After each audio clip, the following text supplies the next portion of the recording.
आज थार क्रॉनिकल से और मैं गोविंद कुमार लाठी और ख़ास बातचीत करेंगे भाजपा नेता सुंदरलाल जी से। सुंदरलाल जी, आप कार्य की नज़र से क्या देखते हैं? और 2 साल का कार्यकाल हुआ है बीजेपी सरकार का, डबल इंजन की सरकार है और पोखरण में विधायक महत प्रतापपुरी जी है। इन्होंने क्या क्या कार्य किया है, क्या कैसा सरकार का आगे का कार्य रहेगा, आप क्या कहना चाहोगे, थोड़ा बताइए। सबसे पहले तो मैं आपके चैनल में आपको धन्यवाद देता हूं गोविंद जी। हमारा डबल इंजन की सरकार में बहुत ही अच्छा काम हुआ है। और रही बात पोखरण विधानसभा में, सबसे पहले तो हमारे प्रतापपुरी जी महाराज को मैं प्रणाम करता हूं, जो एक लाठी जैसे कस्बे में अच्छा बजट दिया है। आज तक किसी ने नहीं, विधायक ने दिया नहीं। लाठी में ही दिया है या पोखरण क्षेत्र में और भी कई गांवों में दिया है? और क्या बजट दिया है इस बारे में थोड़ा। हमारी डबल इंजन सरकार ने, प्रतापपुरी जी महाराज ने और भजनलाल जी मुख्यमंत्री जी ने बहुत ही विधायक का मन रखा और अच्छा बजट दिया। हर गांव में दिया है, ऐसा नहीं कोई लाठी गांव में दिया, हर गांव में हमारे प्रतापपुरी जी महाराज ने हर जगह दिया है। चाहे लाठी हो, चाहे धौलिया हो, चाहे भादरिया हो, पोखरण विधानसभा में गंगा विकास की बहाने में कोई कसर नहीं रखी है। जी, तो इस नज़रिए के हिसाब से देखें तो आगे जो पंचायती राज चुनाव आएगी उसमें क्या प्रतापपुरी जी अपना क्षेत्र का जो निकाल पाएंगे या नहीं निकाल पाएंगे? पोखरण विधानसभा को नई पंचायतें सबसे ज़्यादा, अगर जैसलमेर जिले राजस्थान में फर्स्ट नंबर, सबसे ज़्यादा अगर पंचायतें नई गठन की है, पुनर्गठन, उसमें सबसे बेस्ट नंबर 1 नंबर पे आज हमारे गुरु प्रतापपुरी जी महाराज हैं। जी, पंचायतें तो बनाई है, वो तो बात मानते हैं, लेकिन 46 पंचायतें जो बनाई है उसके आगे का पंचायती राज चुनाव प्रधान का है, जैसे जिला प्रमुख का है और सरपंचों का है, जो उनके हित का है, वो निकाल पाएंगे या नहीं निकाल पाएंगे, आप उसके बारे में क्या कहना चाहोगे? हमारे गुरुजी ने पहले भी प्रधान हो 6 प्रधान बनाए थे, जिला प्रमुख भी बनाया था, और आगे भी हमारे गुरुजी, मैं मेरे विश्वास के साथ कहता हूं कि मेरे गुरुजी पंचायती राज में दोबारा पुनः बनाएंगे, पुनः प्रधान वगैरह बना देंगे, है ना? पूरा बनाएंगे। और आपके गांव के हिसाब से देखें तो सरपंच का चेहरा कैसा हो तो सही रहे? हर समाज वर्ग को लेके चलने वाला कैसा ऐसा बंदा हो तो कौन सी सीट आए, ओबीसी या जनरल आए, किस हिसाब से देखना चाहोगे? मेरी अगर पंचायत लाठी में अगर आए तो सामान्य सीट आए और युवा चेहरा हो। युवा अगर चेहरा होगा तो इस गांव का, लाठी पंचायत का विकास होगा। नहीं तो कई पहले सरपंच आए, कागजों में ही विकास हुआ है, बाहर धरातल पे आए ही नहीं। पहले पंचायत में जो एससी के सरपंच थे, जो महेंद्र चावला थे, उन्होंने क्या कोई विकास नहीं किया क्या? ऐसा कुछ जो गांव में देखा नहीं, अपना कागजों में काम किया है। जैसे मेरे गांव में कबूतरों के चौक बने हुए थे, वो भी कागजों में खा गए। अब इससे ज्यादा क्या होगा? जैसे हर आदमी अगर धर्म के नाम पे चलते तो कबूतर को अपन चुगा डालते, अब चुगा भी खा गए। जब खेत बाढ़ को खा जाएगी तो पीछे बचेगा क्या? तो डबल इंजन की सरकार, महत प्रतापपुरी जी विधायक थे, तो वो कैसे खा गए? वो तो कांग्रेस से मैंने उनकी पूरी फाइल तैयार करके रखी है। मैंने ऊपर तक मेरे मंत्री महोदय जी को भी देख रखी है। अब ओनली एंड फिक्स एससीबी को देनी बाकी है। मैंने सी साहब को दे दी, वीडी साहब को भी दे दी, कलेक्टर साहब को भी दे दी और मेरे मंत्री महोदय को भी दे के आ गया। अब एक ओनली एससीबी से जांच करानी है, वो मैं करा के रहूँगा। काम तो देखा जाए तो गांव में मैं और भी जगह कहीं पूछताछ करने गया था, वहाँ भी बताया गया है टीन शेड लगाए गए हैं, लेटरिन बाथरूम दिए गए हैं और आवास भी दिए गए हैं। महेंद्र चावला के काम में गांव में वो ज़्यादातर लोग कह रहे हैं कि बहुत काम किए, पट्टे भी दिए गए हैं। पट्टों की नजरिए से आप क्या देखना चाहते हो? पट्टे का अगर आप बोले आवास दिए, आवास किसकी सरकार है? केंद्र ने दिए।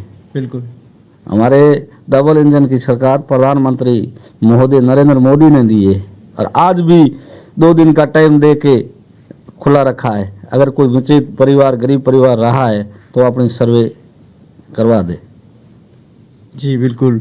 और पट्टों का नजरिया देखा जाए तो गांव में पट्टे भी बांटे गए हैं। आपको आपके हिसाब से किन किन को पट्टे नहीं मिले हैं या मिले हैं? रही पट्टों की बात, रही बात पट्टों की, पट्टों के अगर नींव में आता है तो खुले में कभी पट्टे नहीं दिए जाते।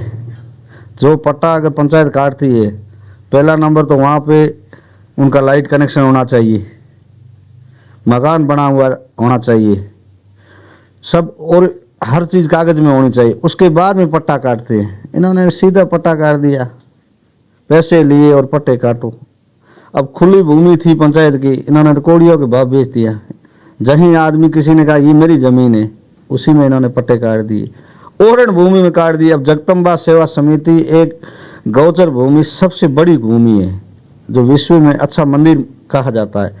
अब वो जमीन जगदम्बा सेवा समिति में, उस जमीन गोचर भूमि है, उसमें भी ओरण में भी काट दी। अब इससे ज़्यादा सरपंच क्या करेगा फर्जीवाड़ा? जो इन्होंने करना था वो सब कुछ कर लिया, अब बाकी रहा ही नहीं। अब गवर्नमेंट इनकी जांच करेगी, मैंने वैसे भी करके रखा है।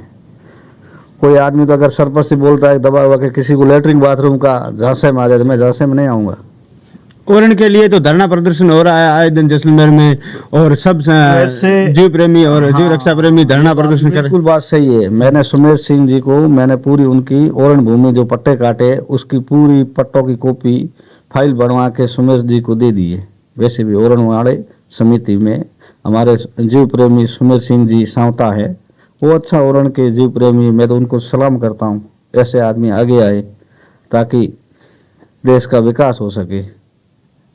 और जो बिजली की समस्या है गांव में, जो मतलब उनके बारे में सरपंच साहब कुछ आगे मतलब कोई बातचीत वगैरह करते हैं या नहीं करते हैं? जैसे कि किसानों की समस्या चल रही है, आए दिन हड़ताल कर रहे हैं कि लाइट पूरी नहीं देते, 3 घंटे लाइट मिलती है। मेरे यहाँ डबल इंजन की सरकार में युवाओं को बहुत, हमारे नरेंद्र मोदी जी और भजनलाल जी सबसे आगे युवाओं को विकास करने में कोई कमी नहीं है, पानी की कोई कमी नहीं है। ये तो विपक्ष लोग कहते हैं कि पानी नहीं है, बिजली नहीं है। अब इसमें क्या है? जब कांग्रेस की सरकार होती है तो क्या पुल पानी मिलता था? मैं खुद अब्दुल्ला फकीर जी को फ़ोन करता था कि फकीर साहब तो कहाँ पानी नहीं है, ये तो मैंने खुद ने कहा है कई बार। उनके भाई मंत्री महोदय थे, मैंने खुद ने उनको कहा था, हाँ वो बेचारे पानी चालू। अब कर्मचारी अगर खोट करे, एक दो दिन अगर मोटर जल जाए तो क्या करे? आज भी चलो मेरे 2 टांके हैं, मैंने दोनों नल फुल आता है, अभी भी पानी आ रहा है। आपने पहले भी ऐसी आवाज उठाई थी कि पानी की समस्या है, टंकी में पानी नहीं आता है, ऐसे पहले भी हमने एक न्यूज चलाई थी आपकी। वो पानी का सोल्यूशन आपका हो गया या नहीं हुआ? आपके मतलब टंकी में पानी आ गया या नहीं आया? उसके लिए आप क्या कहना चाहते हैं? टंकी क्या हुआ, व्यक्तिगत उसका पाइप है, एक मंदिर की नींव खोद के इन्होंने बनवाई, उसके नीचे दबा हुआ, उसमें कटा हुआ है, अब फंसा हुआ है। अब वो व्यक्तिगत वाले अपने पाड़े वाले अगर सही चीज अगर उनको समाधान अगर कर्मचारियों को साथ देगा तो उसमें पानी आ जाएगा। बिल्कुल, आपने पहले एक्शन साहब को कॉल किया था, हम प्यासे मर रहे हैं, ऐसे ऐसे आपके वीडियो वायरल हुए थे। मेरी तो समस्या सरल होती है, मैं कब कहता नहीं, मैं खुद जिला पदाधिकारी हूँ, मैं ओबीसी जिला उपाध्यक्ष हूँ भाजपा का। बिल्कुल, आपने ये भी उस वीडियो में बोला था कि मैं भाजपा का सदस्य होते हुए हमारी मतलब कार्यकर्ताओं की नहीं सुनते हैं, आयन जयन जैसे एक्शन है, अधिकारी नहीं सुनते हैं, तो मतलब उस आपने पहले तो ये बोला था कि मैंने ऊपर बताया मेरे पदाधिकारियों को, जिला अध्यक्ष जी है इंदिरा साहब और विधायक महोदय प्रतापपुरी जी है छोटू सिंह, तब उन्होंने कर्मचारियों को नसीहत दी कि आप अगर पदाधिकारी को नहीं सुनोगे तो किसके सुनोगे। आज भी कोई भी पदाधिकारी, जिला पदाधिकारी है या चाहे बूथ अध्यक्ष है, सबकी सुनी जाती है। ये बातें कहते हैं, 2-4 बंदे ऐसे होते वो कहते हैं इनकी नहीं सुनते, कौन कहता नहीं सुनता है? हमारी कोई आज तक कोई काम में कमी नहीं आई है। जी बिल्कुल, वो बात सही है कि 2-4 लोग ऐसे हैं कहते हैं कि इनकी नहीं सुनता है, लेकिन आपने खुद ने ऐसे वीडियो में एक वायरल वीडियो में बोला था कि हम पदाधिकारी है, हमारी भी नहीं सुनते हैं अधिकारी, फिर किसकी सुनेंगे? तो मतलब उस वीडियो से के जरिए या मतलब आपके डबल इंजन की सरकार जैसे बाबू जी ने, महत प्रतापपुरी जी, विधायक पोखरण ने आपकी आवाज को आगे बुलंद किया है नहीं किया? अधिकारियों के ऊपर एक्शन लिया या नहीं लिया? उसके बारे में आप उससे पूछ रहे हैं। विधायक महोदय ने उस पर एक्शन लिया है नहीं, जिला अध्यक्ष जी ने, छोटू सिंह जी विधायक साहब है, तब उन्होंने एक हमारी मीटिंग थी, मीटिंग में हमने उनको बताया था कि हमारे कर्मचारी नहीं सुन रहे थे। उस टाइम कर्मचारियों ने देखा भाई ये कांग्रेस की सरकार है, नहीं सुनेगी, और कर्मचारियों को ये वो नहीं था कि डबल इंजन की सरकार है, तब कर्मचारियों को सुनना पड़ेगा। जी बिल्कुल, सुंदरलाल जी से आज हमने बात की और थार क्रॉनिकल से मैं गोविंद पवार लाठी से और सुंदरलाल जी ने बताया कि डबल इंजन की सरकार है, सरकार 2 साल पूरे हो गए हैं, लेकिन आगे भी जो समय है उसमें जिसका काम नहीं हुआ है उनका भी काम होगा, और जिसका हुआ है उसके लिए विधायक पोखरण जी महत प्रतापपुरी जी को धन्यवाद देते हैं।